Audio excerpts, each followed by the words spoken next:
PCSO planning to introduce Lotto Bilyonaryo. Pinakamaliit na mapapanalunan ay 1 billion. Wow! Lotto Bilyonaryo, pinakamaliit na mapapanalunan 1 billion. Aba, maraming yayaman, maraming maging bilyonaryo dito, hindi sa Mananaya, kundi sa mga tumatawa si Ma'am Evelyn, tumatawa.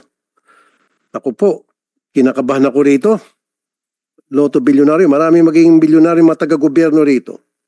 Hindi yung mga mahihirap na kababayan natin na Mananaya. What is this Lotto Bilyonaryo, sir? Mr. Chair, I will answer for that. Yes, sir. Yan po ay amin pong karagdagang variant sa ating pong existing loto. Ito naman po ay ginagawa rin po sa other jurisdictions. Sa Amerika po, meron po silang Powerball, meron po silang Mega Million. Sa amin pong hangarin, lumaki pa nga po ang benta at madagdagan ang revenue at pati nga rin po ang ating charity work, ay di amin pong sinubuk at amin hong pilit susubukan kung yun hong ginagawa ho sa ibang bansa ay pwede na rin hong gawin dito. Kasi it is also very unfortunate na yun hong Mega Millions sa Amerika, pwede na rin hong i-market dito. Makakataya na ho kayo dito ng loto ho sa Amerika na online. Oho, kaya amin hong minarapat na ba't hindi tayo mag-introduce ng almost similar variant na tinawag nga ho naming Lotto Bilyonaryo. Okay. Bago kayo mag-open itong Lotto Bilyonaryo, kailangan PCSO should come out clean. And it should be clear to everybody na hindi pa rin nakokompromise ang integrity ng PCSO Lotto. Because that's the reason why we're having this hearing.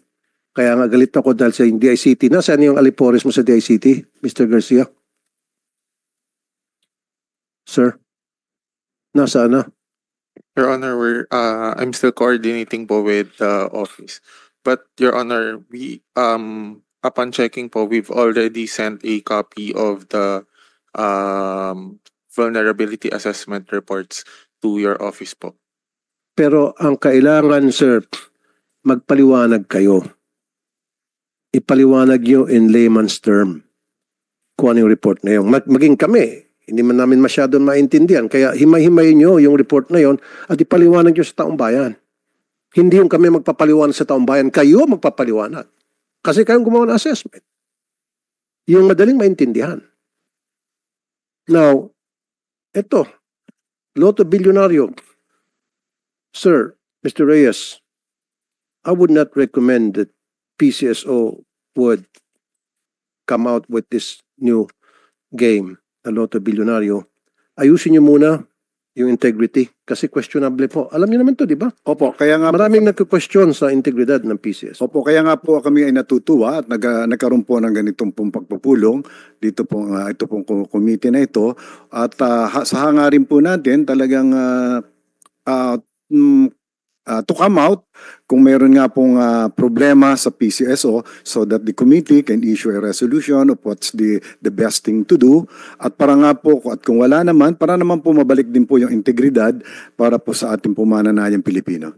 Wala po akong nakikitang problema na gumawa ng mga panibagong mga laro ang PCSO to generate revenue and of course yung mga revenue na generate nyo na pupunta naman sa charity and most of those monies.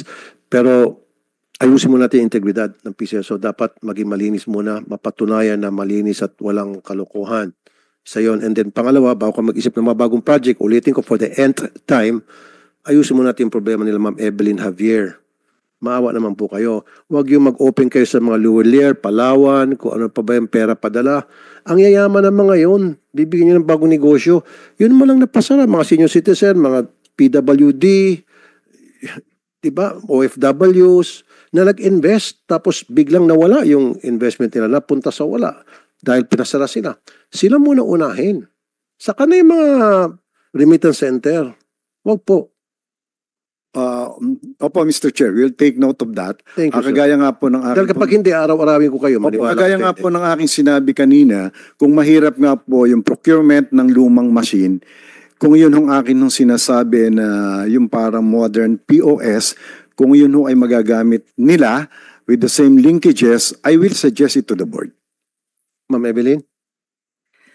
With the previous administration, it was offered to us. No, I mean, the former administration offered to us, but we wrote them a letter that would, I mean, the lotto outlet, the physical lotto outlet will be affected by that kasi para pong ano yan cellphone po yan na yung mga mananaya po mga kabo po ng ST lang hahawak po yan, magpapataya po sila doon, hindi po mismo doon sa lotto outlet, lalakad po yan. So magiging kalaban po ng lotto outlet namin yan kasi gagamit po sila ng gadget, iaalok po nila yung mga tao na doon tumaya.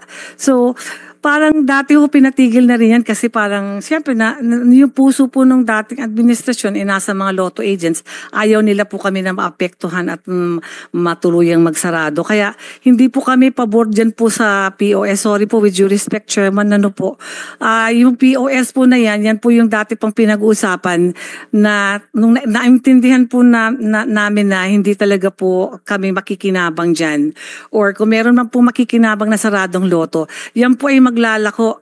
I mean, lalako nila kahit sa amin pong harap ng loto, pwede sila dun i-encourage po yung mga mananaya namin na doon na tumaya po sa POS. Kasi handheld po yun eh. Parang dati we had like that yung sa, parang ano po yung sa bingo, yung meron din dating binigay dati ang PCSO noon na parang lalagyan nyo po ng load tapos tataya kayo. Tapos wala rin naman pong nangyari. Kaya parang sa amin ngayon, iba, dati nasa amin yung loto yun pong machine na yun. Pero kung ibibigay po yan doon sa mga tao para makakannibalize po yung sales ng mga physical lotto outlet.